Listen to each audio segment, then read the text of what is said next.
Hey, good afternoon, everybody. My name is Tom. For those that haven't seen any of my prior videos, but we're gonna be doing some St. Louis cut pork spare ribs on the Weber Kettle Grill today. So this is what I picked up at the grocery store today, and I'm gonna go ahead and trim these down and remove the silver skin off the back of the spare ribs, trim all of the fat that I want off here. There shouldn't be a whole lot of trimming of fat on these ribs. They look pretty good, and I'm going to season them down with a little bit of this KC butt spice. And while this is setting up, after I've trimmed it, cleaned it, seasoned it down, rubbed it down, I'm going to be firing up the grill and getting it going. And once the coals are all set up, and I'll go ahead and throw this on, and I'll show you what that looks like here shortly. So I'll be cooking the ribs indirect, and should take about 5, maybe 4.5 hours, depending on the temperature in the kettle grill. So we'll check in here in just a moment. So stick around.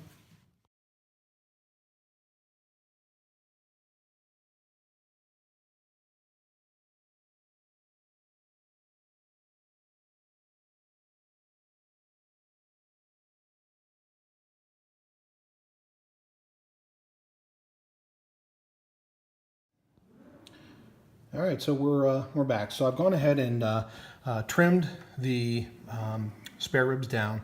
On the back side, I did remove the silver skin. I seasoned both sides of the ribs here, and I'm just going to let them set up for a little bit, maybe 15-20 minutes. And during this time, I'm going to be getting the Weber smoker, the kettle grill, going. So stick around, I'll be right back, and we'll get these ribs on the grill, and I'll show you how that all looks here just in a moment. Thanks. All right, so we're getting the Weber kettle grill all set up. So what I'm going to do is I've got about 70, maybe 75 briquettes all against one side of the Weber. I'm using a chimney and one of the Weber lighter cubes to get maybe about 20 more coals in here lit. So once these are ashed over, I'm going to pour them against the side of the Weber over here, so right there. And the thought is, or the idea is, that the lit coals will light the unlit coals, and they'll burn all the way around slowly, and hopefully keeping the temperature right where I want it, which is about 250 to 275 degrees. So we'll be using the vents to keep the temperature again within 250, 275 ideally. So when these coals get ashed over, we'll be back, and I'll show you how it looks with them poured and everything's set up. So stay tuned. All right, so we're back. So I've added a drip tray. I've placed the lit charcoal on one side. Again, the other charcoal is going to slowly burn along the way. I've added a couple of pieces of hickory. I soaked those down in just water for the last 15, maybe 20 minutes or so. And so this should give off some good smoke, as well as the charcoal itself is going to give off some smoke and some flavor to the meat as well. The drip tray has, it's about half full of water right now, and the ribs are basically going to lay this way against the grate, and stay over the drip tray as much as possible to keep all the drippings from running to the bottom of the kettle bowl. But this is what it looks like so far. I'm going to close it up, let it get to temperature, and then bring the ribs out and set them on the grill, and I'll show you what that looks like here in a moment. All right, so we're back. So I've got the ribs again laid over the drip tray as best as possible. I have a temperature probe next to the meat. It's actually not touching or not in the meat at all. It's just going to take the temperature inside the kettle. The oven thermometer gives a somewhat accurate reading, but I'm hoping that this is a little bit better. This is something new that I got for the holiday. So the wood's on fire. That'll be all right. We'll close the lid. It should go out and start to smoke. So we'll let this go for about 3 hours or so, and then we'll flip the ribs every once in a while just to kind of give it some even cooking. Ideally 3 hours, give or take. Once that's done, we'll go ahead, get them off the grill. We'll wrap them in foil, add a little bit of butter, some brown sugar, some honey, and then throw them back on the grill for another hour or so, and then unwrap, place them back on the grill with some barbecue sauce.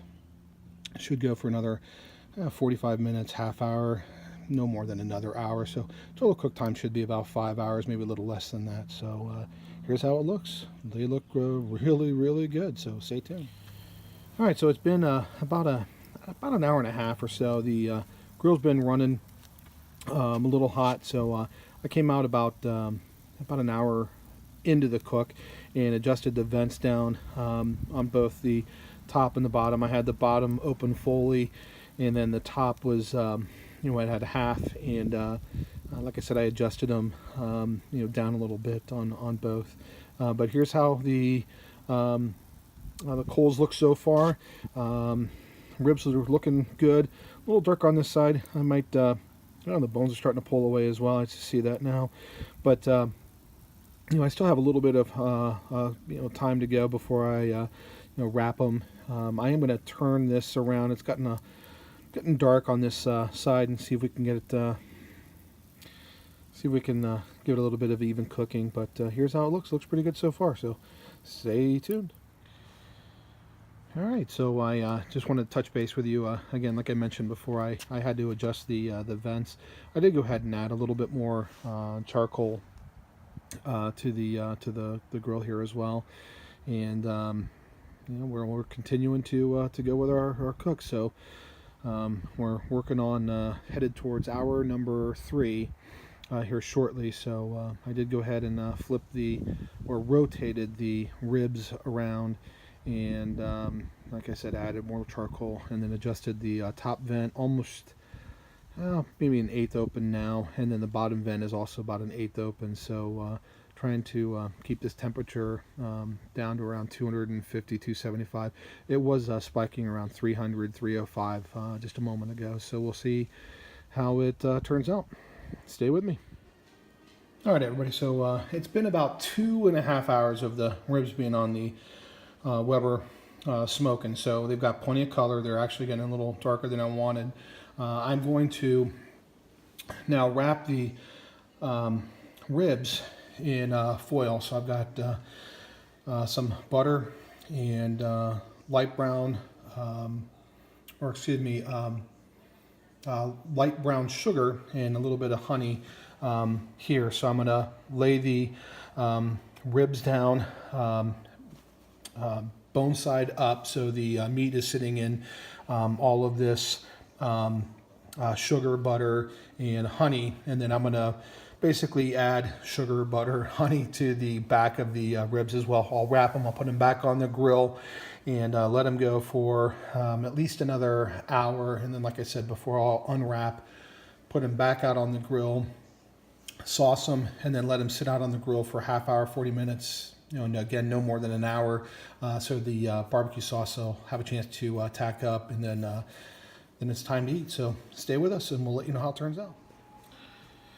All right, so I've just pulled the ribs off the grill. They've been sitting out there maybe an hour and 15 minutes or so in the foil.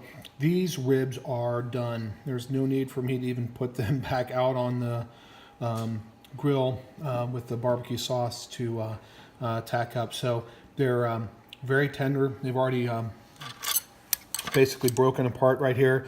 So I'm going to heat my barbecue sauce up and douse it on here, and then I'm going to have some ribs for dinner. So I'll let you know how they turn out. Well, so here's how our finished final ribs look. Awesome, delicious. They taste fantastic. Guys, give it a try, and let me know how your ribs turn out.